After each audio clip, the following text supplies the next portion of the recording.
여러분 안녕하십니까? 인사드립니다. 배영수 목사입니다. 오늘도 우리 하나님 말씀 함께 나누겠습니다. 마태복음 24장 15절로 22절까지의 말씀입니다.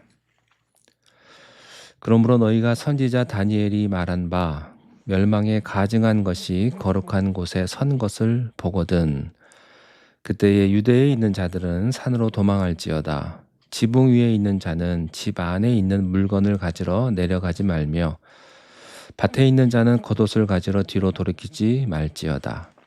그날에는 아이 벤 자들과 젖 먹이는 자들에게 화가 있으리로다. 너희가 도망하는 일이 겨울에나 안식일에 되지 않도록 기도하라.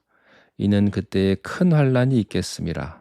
창세로부터 지금까지 이런 환란이 없었고 후에도 없으리라. 그날들을 감하지 아니하면 모든 육체가 구원을 얻지 못할 것이나 그러나 택하신 자들을 위하여 그날들을 감하시리라. 아멘. 요즘 우리가 살고 있는 이 세상을 보면 전 세계적으로 참 예측할 수 없는 불안과 혼돈에 가득 차 있는 것 같습니다. 정치, 경제, 사회, 문화 어느 것 하나 일관성을 갖기가 어렵고 또 너무나 변화무쌍하기 때문에 모든 것이 불확실한, 불분명한 시대에 우리가 살고 있습니다. 그런데 이런 혼돈과 불안과 무질서는 오늘날만 있는 것은 아니었습니다. 예수님 당시에도 이런 일이 있었습니다. 예수님 시절 이전에도 있었고 이후에도 있었습니다. 모든 시대마다 이런 종말론적인 현상이 있었습니다. 각 시대마다 종말론적인 현상이 있는데요. 실제로 우주에는 종말이 있다는 사실입니다. 주님이 그것을 말씀하십니다. 이 세상의 정치, 경제, 사회, 문화의 혼란뿐 아니라 영적인 대혼란이 야기된다는 거죠. 제일 무서운 혼란은 영적인 혼란입니다. 병 중에서 육체의 병은 별로 중요하지 않습니다. 제일 무서운 것은 정신질환입니다. 영적인 병입니다. 영적인 질환보다 더 무서운 것이 영적인 질환인 것입니다. 종말을 말할 때 보통 이런 말이 있습니다. 영어인데요. Already but not yet. 이미 그러나 아직. 이게 종말의 정리되는 종말을 정리하는 그런 말입니다. 이미 종말은 시작이 되었습니다. Already. 그러나 그것만 보면 예수님이 내일 당장 오실 것 같습니다. 그러나 not yet. 아직입니다. 요즘 이 시대에 언제 주님이 오신다고 날짜를 정해놓고 이런 분들이 많이 있었죠. 지금도 있고요. 이런 사람은 already만 붙잡고 사는 사람입니다. 반대로 종말은 없다. 그런 건 오지 않는다고 생각하는 사람은 not yet. 이것만 붙잡고 사는 사람인데요. 둘 다 위험한 신앙입니다. 우리는 이 두 사이에서 살아가고 있는 것입니다. 우리는 이곳에서 깨어서 분별하면서 살아야 하는 것입니다. 예수님께서는 15절에서 종말의 때의 특징적인 두 사건을 설명해 주십니다. 15절에 너희가 선지자 다니엘이 말한 바 멸망에 가증한 것이 거룩한 곳에 선 것을 보거든. 그 다음에 가로 열고 이런 말이 있습니다. 읽는 자는 깨달을진저. 이 말은 귀 있는 자는 들을지어다와 같은 뜻입니다. 택한 자들만 들을 수 있는 그런 말씀입니다.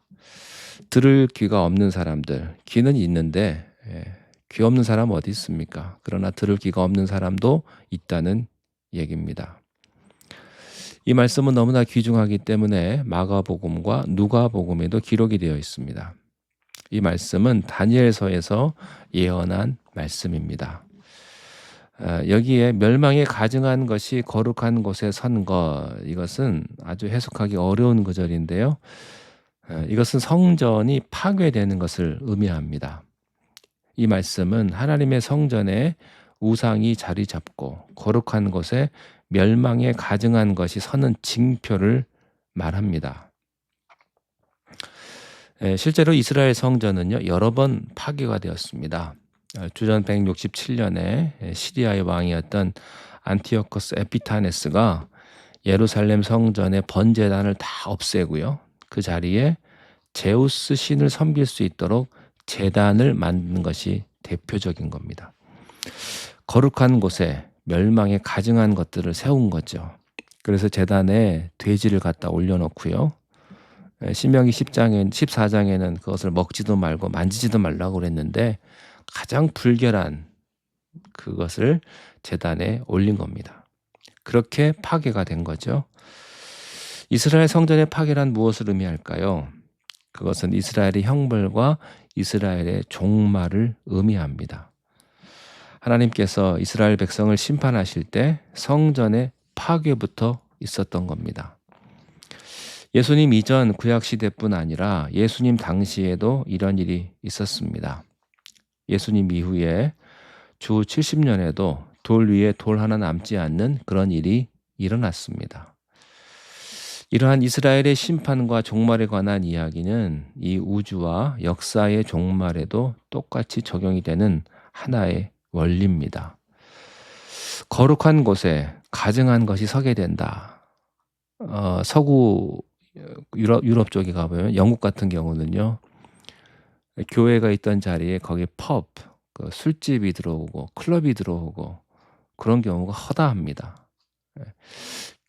교회 건물은 있는데 교인이 없으면 어떻게 되겠어요? 그 교회가 팔려서 다 그렇게 되는 거 아니겠습니까?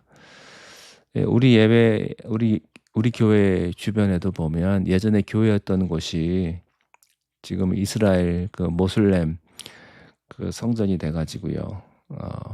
그렇게 된 경우를 여러분들 보지 않습니까? 교회가 없으면 그렇게 교인들이 없으면 그 건물이 그렇게 되는 거죠.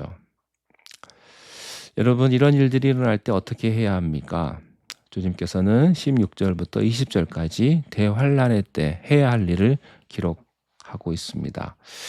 그때에 유대에 있는 자들은 산으로 도망할지어다. 지붕 위에 있는 자는 집 안에 있는 물건을 가지러 내려가지 말며 밭에 있는 자는 겉옷을 가지러 뒤로 돌이키지 말지어다. 그날에는 아이 벤 자들과 젖 먹이는 자들에게 화가 있을 것이다. 너희가 도망하는 일이 겨울에나 안식일에 되지 않도록 기도하라. 이것이 바로 대환란인데요. 이런 대환란은 21절에 보니까 이는 그때에 큰 환란이 있겠음이라. 창세로부터 지금까지 이런 환란이 없었고 후에도 없으리라. 엄청난 대환란이 일어난다는 것입니다. 여러분, 이런 대환란이 일어날 때 어떻게 해야 합니까? 할 일이 없어요. 피할 길이 없는 거예요. 그런 얘기입니다. 유대에 있는 자는 산으로 도망가고 지붕 위에 있는 자는 물건 가지러 내려오지 말고 밭에 있는 자는 겉옷을 가지러 가지 말라. 아주 그 심각하고 위급한 마치 갑자기 쓰나미가 몰려오고 지진이 일어나는 것 같은 그런 상황입니다. 아이 벤 자와 젖 먹이는 자는 화가 있을 것이다. 왜요? 피할 길이 없기 때문이죠. 대환란의 상황 속에 들어간다는 것입니다. 오직 여기서 할 수 있는 일 하나가 있는데요. 너희는 도망하는 일이 겨울이나 안식일이 되지 않기를 기도하라. 이것뿐입니다. 얼마나 무서운 얘기인지 모르겠습니다.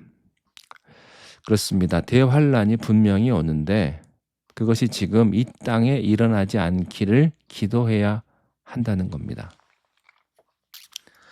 이런 대환란이 오면 악하고 착하고 한 사람이 별로 의미가 없습니다. 따로 없어요. 예수 잘 믿고 안 믿고가 따로 있는 게 아닙니다. 모두가 다 그 환란 속으로 들어가는 거죠. 만약에 전쟁이 일어나면요. 착한 사람, 안 착한 사람 구분합니까? 아니죠. 다 그 환란 속으로 들어가는 겁니다. 이 환란의 때에 모든 것이 끝나는 것일까? 22절에 보면 이 환란 때에 은혜가 있다는 것을 발견하게 됩니다. 그날들을 감하지 아니하면 모든 육체가 구원을 얻지 못할 것이나 그러나 택하신 자들을 위하여 그날들을 감하시리라. 그날들이 끝나지 않는다면, 감해지지 않는다면, 짧아지지 않는다면, 단축되지 않는다면 모든 육체는 구원받을 수가 없다. 그런 이야기입니다. 그러나 잘 들으십시오. 택하신 자들을 위하여 어떻게 하십니까? 그날들을 단축시키신다, 감하신다 하는 말씀입니다. 하나님의 은혜가 여기 있는 것을 볼 수가 있습니다. 하나님께서는 심판과 환난 속에서도 택한 백성을 보호하시고 구원해 주시는 은혜가 있다고 말씀합니다.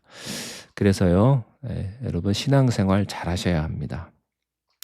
모든 성도는 공중으로 들림받는 휴거의 때가 있을 겁니다. 그때 들림받지 못하고 환난 속에 남아있는 성도들에게는 감해 주시는 은혜가 있어요. 살려주십니다. 역사의 마지막 때에도 이런 일들이 있지만 개인적으로 이런 일이 있습니다. 어떤 성도가 고난에 빠져 있을 때 하나님께서 그대로 두지 아니하시고 그날들을 감해 주시는 은혜가 있는 것입니다. 그래서 기도하라는 거예요. 환난 때에 우리가 기도하고 준비하면 그런 일들이 임하지 않을 것이고, 또 임한다 하더라도 그날들을 하나님께서 감해 주실 것이다. 우리는 환난의 때를 살아가고 있습니다. 우리가 이 환난의 때에 어떻게 해야 되겠습니까? 더욱더 우리의 믿음을 지켜 우리가 날마다 하나님 앞에 기도하며 하나님과 동행하시는 그런 삶을 사시는 여러분 되시기를 주님의 이름으로 축원합니다. 기도하겠습니다. 하나님, 우리를 지켜 주시옵소서. 이 환난의 때에 우리의 믿음을 지키고 날마다 하나님의 은혜 가운데 거하며 하나님과 함께 살아가는, 그리하여 이 환난의 때에 감해 주시는, 우리를 보호해 주시는 하나님의 그 놀라우신 은혜와 축복을 경험하는 우리 모두가 되게 인도하여 주시옵소서. 성령 충만케 하여 주셔서 성령 안에서 날마다 말씀 가운데 거하는 우리가 되게 하여 주옵소서. 예수님의 이름으로 기도하옵나이다. 아멘.